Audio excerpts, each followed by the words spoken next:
Hey, welcome back to my channel. My name is Carter Walker. I love talking about movies, music, comics, and games, and I just got out of Mission Impossible Dead Reckoning Part 1, and I wanted to talk about it real fast. This is just going to be a quick, all-voice video just because I am at a family reunion right now, and I'm recording this in some random office in some random Airbnb in Pincher Creek, so it's pretty awesome, man. Canada's pretty nice, but I went to some random theater in Lethbridge tonight and watched it, and I was really looking forward to this movie. It was probably top 4 most anticipated movies of the year for me, and I'm very excited to say that it didn't disappoint. So starting out right with the positives, I thought that, of course, Tom Cruise does an excellent job in this movie, both acting and performing as a stuntman, as he's done for the last 20 years, maybe his whole career. I'm not too sure. But he does a great job here playing Ethan Hunt yet again in a 7th installment, and I thought he just slipped right back into the role, and I really enjoyed that. He does a lot of great stuff here with Ethan. There's a lot of emotion, maybe not as much as Fallout, but I still really enjoyed the way he played the character and the way he portrayed Ethan. And I think the supporting cast does great as well. Hayley Atwell, of course, brings her A-game to this role, and I thought she did a great job. I really enjoyed Rebecca Ferguson, even though her role is pretty limited, which kind of goes into my negatives here. I thought that Ving Rhames and Simon Pegg did a great job, as well as Luther and Benji. The actor that plays the villain, Gabriel, I totally forgot his name, did a great job as well, playing someone who's very cold and calculated, even if his character wasn't very well-rounded or fleshed out. Of course, you can't really talk about a Mission Impossible movie without talking about the fantastic action, once again helmed by Christopher McQuarrie. I thought that he did a great job again. Maybe not as good as Fallout. It doesn't feel as tight or concise. Some of the action doesn't feel as choreographed, but I did enjoy the stunts and the set pieces here. My favorite being the train sequence that's been in the trailers a little bit. The cliff jumping sequence is fantastic, and it leads into the train sequence, which I thought played off each other very, very well. They're both very funny, very lengthy, and very intense, which is what I think that most Mission Impossible set pieces should be. I also enjoyed the story. Switching it from nuclear warheads to AI is something a lot more timely, a lot more realistic for us, and I thought that, seeing it in 2023 was very, very real, especially with the introduction of ChatGPT becoming so mainstream recently. I thought that it did just such a great job of playing off all the themes of Mission Impossible and how it's so dangerous, and the IMF just being, the IMF. I thought that everyone here honestly did a great job. The cast was great. The story was pretty good. There are a few gaps in logic here and there.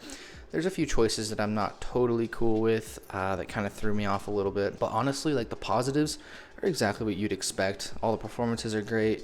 The effects are fantastic. The stunts and the action are phenomenal. It's very intense, honestly, throughout. I do think that maybe it loses a little bit of focus, but Christopher McQuarrie does a really great job of having all these pieces on the board and just bringing them all together in the very end for a very nice kind of conclusion to the movie. I thought that the Americans, led by Shea Wiggum, I could totally be mispronouncing that wrong, so I do apologize, were also very fun and a great addition to the movie as well. I liked his back and forth as partner, and honestly, they brought a lot of comedy to the movie, which I enjoyed. I honestly was laughing throughout the movie, and it was nice to have a little bit of levity to something that was so heavy a lot of the time. There's a lot of great character choices and character dynamics in this movie, and I think that, having a little bit of comedy definitely helped loosen it up a little bit and bring a little light to it. Finally, my biggest compliment to the film for the positives was also my biggest issue for Across the Spider-Verse is that this actually feels like a complete story and a part 1 at the same time. Across the Spider-Verse really just feels like half of a story, especially with the ending just kind of cutting off in the middle of the story, which was very frustrating for me.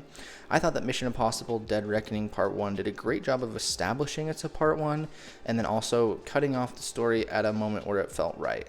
It feels like a complete story. You get a lot of threads tied up, but there's also a lot of stuff left open for the future, and you can easily see where, they could be going, but it also doesn't feel like a little bait that they're just kind of getting you to go see the movie again right before you go see the new one in a year, Heading into my mix here, honestly, there's not a lot.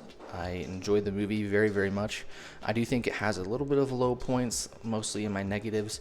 I do think the highs really outweigh this, though, so it may not be as good as Fallout. It doesn't reach the highs of Fallout, It may not be as consistent as Fallout, but I still really enjoyed it. And even saying it's not as good as Fallout, which I consider to be one of the best action movies ever made, is still a very, very high compliment. I think that anything that even gets close to Mission Impossible Fallout is doing pretty well for itself. So again, I do think that although this might not be as good, it still has extremely high highs that balance out some of the very infrequent lows. Finally, rounding this out with the negatives, there's a choice kind of in the second act in the script that I really didn't enjoy.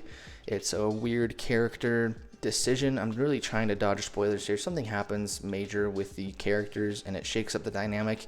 I didn't enjoy it. I think that they kind of wasted a certain character by bringing a performer back for a role, giving them, only a few lines, and then just kind of dumping them off the side of the road, which kind of irked me, especially since I really enjoy the character.